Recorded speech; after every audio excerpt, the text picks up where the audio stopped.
అద్దెంట్లో ఉండి నెలకి అద్దెలు కట్టలేక చాలా ఇబ్బంది పడేవాళ్ళు నా దగ్గరకు వచ్చిన వాళ్ళు, లేకపోతే చనిపోదామని వచ్చిన వాళ్ళు అదృష్టతను పెట్టుకున్నాక కొన్ని రోజుల తర్వాత తిరిగి వచ్చి కారు మేడ వ్యవహారం అన్ని భార్య పిల్లలతోటి బంధువుల్ని తీసుకొచ్చి అందరినీ మేము ఇంత బాగా పెట్టడానికి మీరే కారణం అని చెప్పి. అంటే మీరు అనేది గురుగారు వాళ్ళకి ఏది అవసరమో ఏది కావాలో అది జరుగుతుందనా?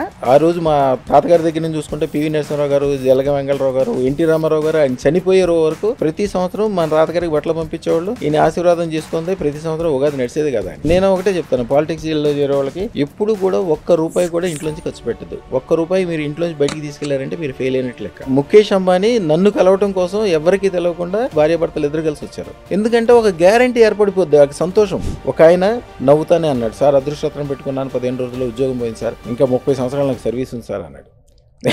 అంటే నవ్వుతున్నారు కదా, ఉద్యోగం పోతే బాధపడతారుగా, నవ్వుతున్నారు ఎందుకు అనుకున్నా. సో అంటే కొన్ని తొలగిపోయినా కూడా జీవితం నుంచి సరైన పరిస్థితికి వెళ్ళడానికి అది సహకరిస్తుంది. అది కరెక్ట్. ఒక ఆయన అయితే లండన్ లో ఇల్లు కొన్నాడు.